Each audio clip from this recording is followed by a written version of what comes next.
Before a ball was even kicked at this World Cup, some fans questioned whether Jude Bellingham deserved to start for the England national team. Some pundits argued that the England national team looked more balanced without Jude Bellingham on the pitch, while some said that he should start the World Cup from the bench because of his performances for his club, that he wasn't on form, as they say. But class is class, right? That's football for you. Class is class.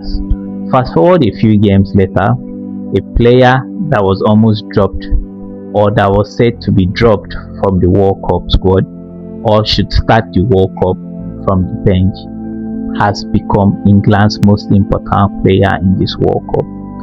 And that's to show you how funny football is and how fast the football ball moves.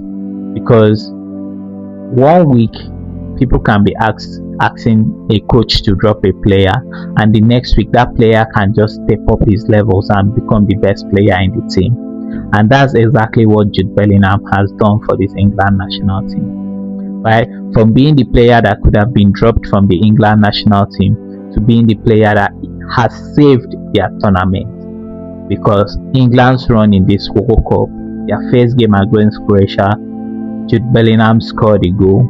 Their second game against Ghana, right, they played a stalemate, a 0-0 draw. By Jude Bellingham's standards, wasn't one of his best games, but he still got a man of the match award for that game. I mean, by his standards, right? Because people think his standards is he performs very well whenever he scores. In the third game, Jude Bellingham scored and assisted, right? He scored a goal, assisted a goal. Against DR Congo, his performance is going to be swept under the rug because he did not make the headlines. He didn't score, right? But England were facing the ropes against DR Congo because they had to pull a comeback. DR Congo got the lead in the first half, and after DR Congo got the lead, if I thought there was any player on that England team that was going to make a difference, it was Jude Bellingham. He may not have scored a goal, but what he did on the pitch that day stood out. It stood out. Until Harry Kane scored those two goals, Jude Bellingham was the best player on the pitch for England. He was the best player. There is nothing this guy did not do on the pitch. He attacked the box continuously. He should have scored. He had 4 shots on target, right? And the keeper had to pull off magnificent saves to stop Jude Bellingham from scoring. And that's just by the way. He made defensive contributions. He tracked back as often as he could. And when you watched him play that day, everything he did seemed like he was making a statement, like he was sending a message to those who criticized him, to those who said that he shouldn't have gone to this World Cup, right? After England got past DR Congo, right, the England fans, they started to believe.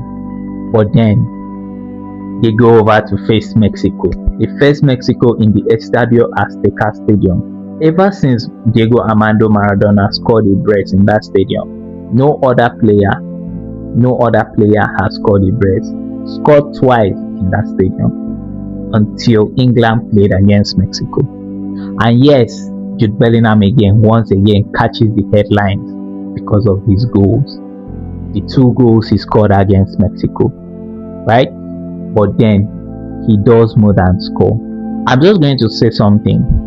The goals Jude Bellingham scores in a game, right, up until he scores the goal is just a reward for whatever Jude Bellingham does on the pitch from minute 1 until whenever he scores the goal, right? The goals are just a reward for what he does. He does more than scoring, and when you see his goals, they look so easy, so effortless, because this guy is intelligent. The way he plays the football, like when you see Jude Bellingham on the pitch, the way he moves, this guy knows that he knows Jude Bellingham, I'm better than you at the game of football. I'm better than you at kicking a football. I'm better than you at playing a football. He knows. You can see it from the way he carries himself, right? Not in an arrogant way, right? I'm just saying all this because I just want to put it out there that the impact Jude Bellingham has on this England team should not be measured by his goals, because he does more than scoring goals. He makes tackles, he recovers the ball. The way he plays, he gives confidence to his teammates, right? So his impact on this England national team should not just be measured by, I know the goals are just an extra, right? The goal contributions, the goals, the assists, it's just an extra. But Jude Bellingham, until he scores, does so much more. He does so much more on the pitch, right until he scores. And then when he scores, like I said, the goals look easy because of how he reads the game. He's a step higher when it comes to the reading of the game. Thomas Tuchel, the England national team manager, after the match against Mexico, was interviewed. I'm just going to read you his interview. The reporter asked Thomas Tuchel, "People always talk about Jude's technique and his ability to score goals. Is that what makes him so special?" And Thomas Tuchel replied, "No, that's the first thing people notice, because that's what appears on the highlights. What impresses me the most is his understanding of the game. Jude doesn't spend 90 minutes trying to force himself into every attack. He waits, he studies the defenders, he watches their body positions, their movements and their concentration. The moment one defender switches off, Jude is already there. That's why his goals look so natural. People think it's instinct. It isn't. It's intelligence. The first goal against Mexico is a perfect example. He arrives exactly when Bukayo Saka delivers the cross. The defenders are reacting, but Jude is already thinking one step ahead. You cannot teach that kind of timing. You can improve finishing, you can improve passing, but that sense of when to arrive, very few players in the world have it. That's why he keeps scoring in important matches, and that's why even when he isn't touching the ball every moment, I know he's still influencing the game. The ball eventually finds him, and more often than not, so does the goal." See, these are just praises of Jude Bellingham, and to come from the head coach Thomas Tuchel, a man that allowed this man, knowing the qualities that he possesses, because this man, I'm sure, is not new to Jude Bellingham. He has watched him, right?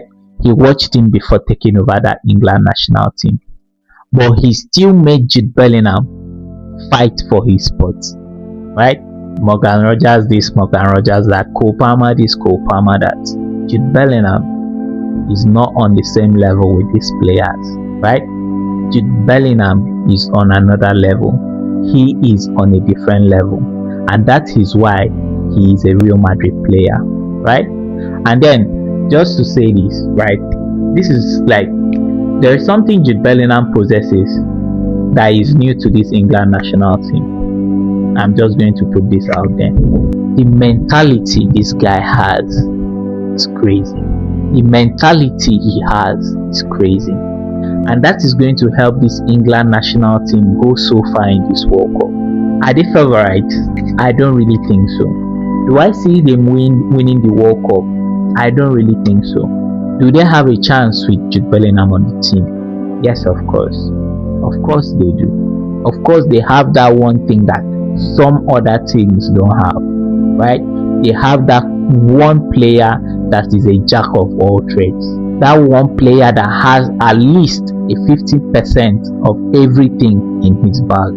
And the reason why people don't see that Jude Bellingham has everything, he is so underrated, because he is a good passer, he is physically strong, he is technical.